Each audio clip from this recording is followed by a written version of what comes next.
Vamos a comenzar este módulo retomando algunos aspectos básicos de la cinemática directa, desde el cuerpo rígido hasta las aplicaciones con robots reales. Primero, ¿qué es la cinemática directa? Pues es el análisis que nos permite conocer la expresión matemática de la postura de un cuerpo rígido dentro de una cadena cinemática. Esta expresión se define por una serie de movimientos realizados por el cuerpo rígido, y el análisis suele realizarse dentro de un sistema de coordenadas que simplifica la representación matemática de la postura. Puede ser en un espacio de coordenadas polar, cilíndrico, esférico, etc. Pero como vimos en nuestro curso de robótica, los robots reales son diseñados para trabajar en el espacio euclidiano o incluso en el espacio de los cuaterniones duales, aunque en algunas aplicaciones más complejas se diseñan para trabajar en espacios de 6 dimensiones. Esto nos lleva a definir una cadena cinemática, la cual es un conjunto de cuerpos rígidos interconectados por medio de articulaciones o actuadores que restringen el movimiento de cada eslabón de acuerdo al tipo de actuación. Estas pueden ser abiertas o cerradas, es decir, su elemento final puede tener un movimiento libre en función del comportamiento de cada una de las articulaciones que mueven a cada uno de los eslabones. Por ejemplo, esta cadena cinemática está abierta, ya que su efector final no está restringido a seguir una trayectoria específica, ya que el conjunto de movimientos de sus articulaciones puede colocarlo casi en cualquier punto dentro del espacio de trabajo. Pero también existen cadenas cinemáticas cerradas, las cuales no solamente restringen el movimiento del extremo del sistema, sino que a veces sirven como soporte estructural para robots que desplazan cargas muy pesadas, como el chasis de un vehículo, por ejemplo. Y también existen combinaciones un poco extrañas de cadenas cinemáticas. Por ejemplo, los robots móviles son cadenas cinemáticas abiertas móviles, las cuales son abiertas por el tipo de robot que tiene acoplado el vehículo y son móviles por el mismo vehículo. Y así podríamos continuar hablando de un sinfín de sistemas, ya que muchas máquinas son diseñadas tratando de asemejar el funcionamiento de un robot sin necesariamente replicar su forma, solamente su funcionalidad. Ya que realizamos un análisis cinemático,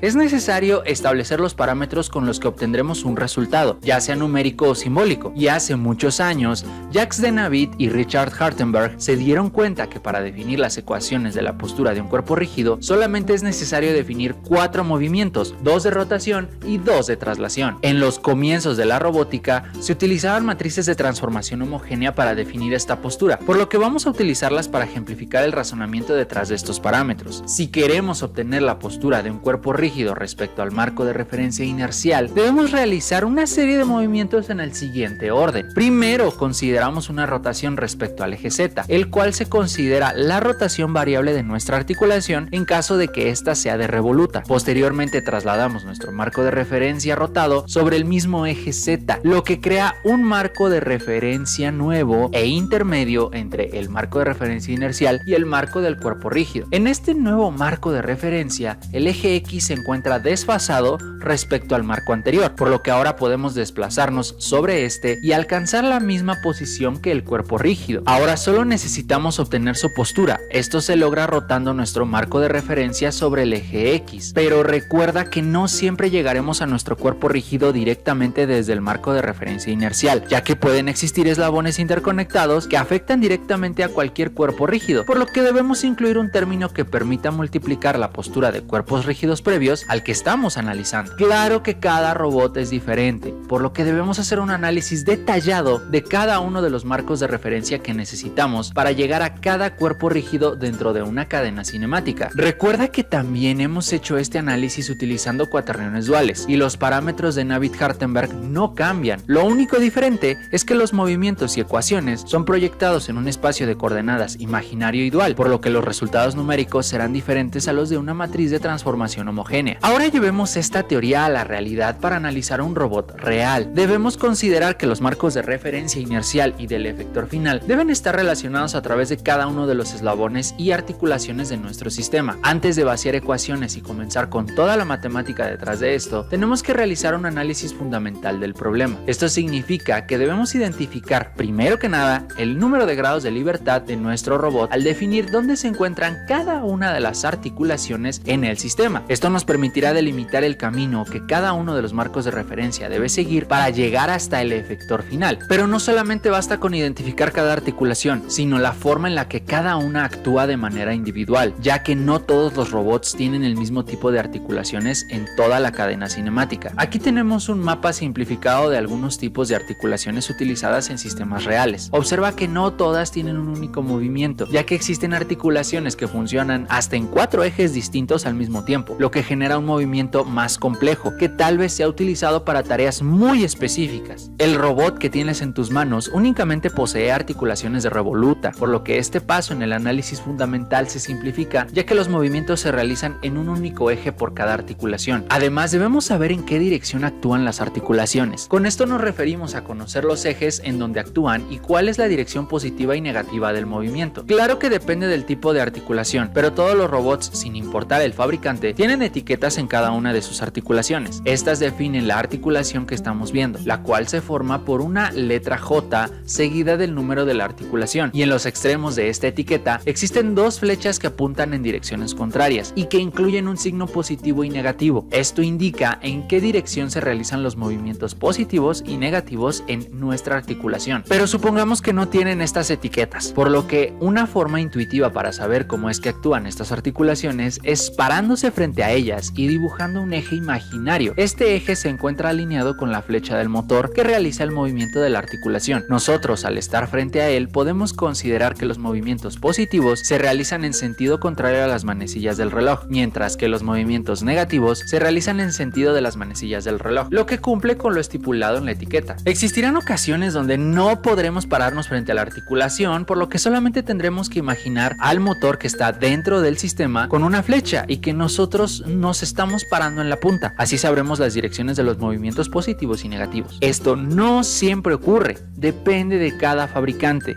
pero es un buen tip que te puede ayudar cuando debas resolver un problema. Entonces, una mala elección de la dirección de los movimientos de la articulación puede ocasionar errores al momento de trasladar marcos de referencia a lo largo de un cuerpo rígido. Esto significa que si ya conocemos la dirección del movimiento de las articulaciones, también debemos conocer la dirección y longitud de los eslabones, lo que permite construir un camino hacia el efector final, conectando las múltiples articulaciones con los múltiples cuerpos rígidos. Todos estos datos permitirán crear el modelo cinemático de nuestro sistema, pero ten en cuenta que los robots utilizados en la teoría requieren pocos parámetros de Navier-Hartenberg para construir el modelo completo. Incluso el número de grados de libertad definiría el número de parámetros de Navier-Hartenberg, pero en la práctica que realizaremos más adelante notarás que necesitamos muchísimos más movimientos para poder alcanzar el efector final, por lo que debemos ser meticulosos a la hora de definir cada uno de los marcos de referencia de nuestro robot. El objetivo último al considerar todos los puntos mencionados anteriormente es construir un plano que contenga toda la información de los marcos de referencia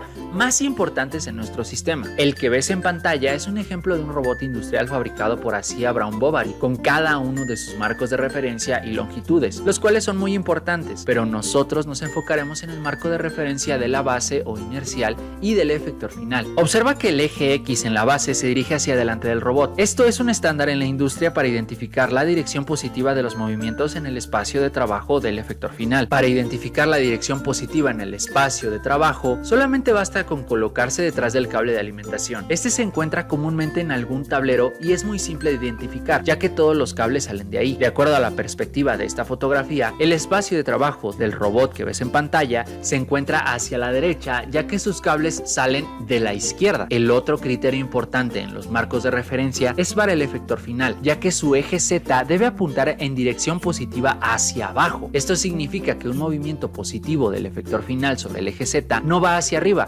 sino hacia abajo. Esto permite acercarnos a un punto con coordenadas positivas. Además, ya que el espacio de trabajo positivo de nuestro robot se da sobre el eje X, este eje en el marco de referencia del efector final podría tener la misma dirección que la del marco de referencia inercial, aunque de acuerdo a la herramienta montada en el extremo del robot, puede ser que el eje Y del efector final esté alineado con el eje X del marco inercial. Existen muchísimas más consideraciones teóricas y prácticas de acuerdo al robot, herramienta, etc. Aquí te presentamos las más importantes para poder comenzar a analizar el robot que tienes en tus manos. En el siguiente módulo utilizaremos estos principios y directrices para definir los parámetros de Navier-Hartenberg y así obtener las ecuaciones cinemáticas de nuestro sistema. Recuerda que puedes contactarnos si tienes alguna duda en los temas presentados en esta certificación. Mientras tanto, continúa estudiando y nos vemos en la siguiente lección.